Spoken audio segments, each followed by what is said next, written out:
The loss of school librarians and the rise of censorship.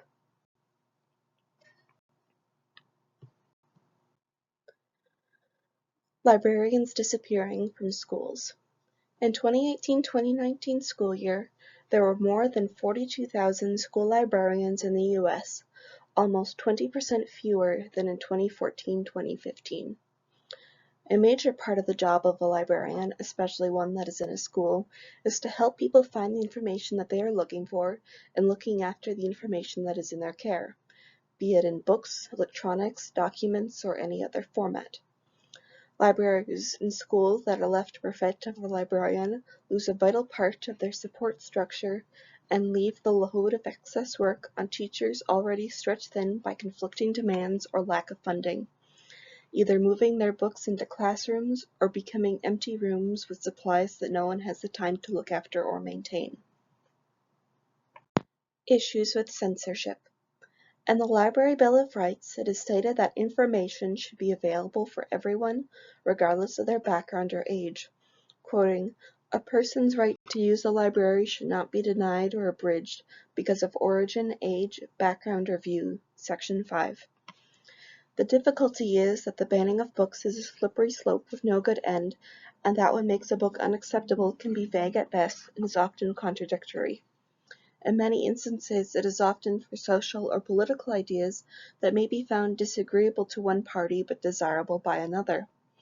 Libraries without a librarian to argue in their defense are often left to the whims of administration or community members that would rather only provide information to people that conforms to their individual worldviews, creating an argument to be won by those with the loudest voices.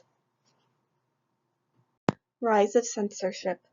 The American Library Association has released data documenting that the highest number of book bans since they started compiling data regarding censorship occurred in 2022, almost doubling that of the previous years. Schools that accept federal funds are required to maintain a degree of internet screening to protect children and uphold the Children's Internet Protection Act, CIPA, but the guidelines on what that protection entails are vague and often left up to the school's or library's personal discretion. Quoting, "Often it is because the institutions and individuals responsible for implementing these policies misunderstand or misinterpret CIPA and the Supreme Court decision to uphold the law, creating a slippery slope of confusion and conflicting ideas of what might entail inappropriate content from one perspective versus another." Small groups use concern for children to push their ideas concerning what is or is not appropriate.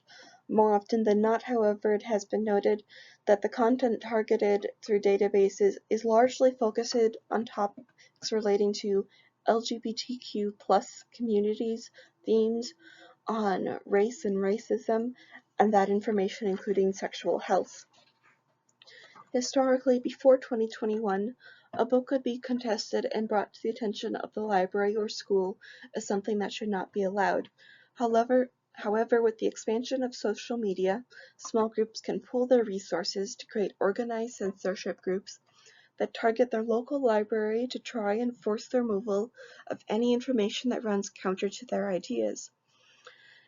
And deliberate attempts to censor information on topics such as the LGBTQ, race issues, or sexual health, gaps of information are formed as resources are destroyed by deliberate censorship. Quoting from the ALA website, "Now many library workers face threat to their employment, their personal safety, and in some cases, threats of persecution for providing books to youth that they and their parents want to read. When a small but highly vocal minority begins to pressure an administration, in a substantial number of cases, it is deemed the best option to simply acquiesce to demands rather than risk backlash against the library or school in question." Polling conducted by bipartisan research firms in 2022 shows that voters across the political spectrum oppose efforts to remove books from libraries and have confidence in libraries to make good decisions about their collections. To help build support for libraries and respond to the surge in book challenges and other efforts to suppress access to information, In 2022, the American Library Association launched United Against Book Bans, a national initiative to empower readers everywhere to stand together in the fight against censorship.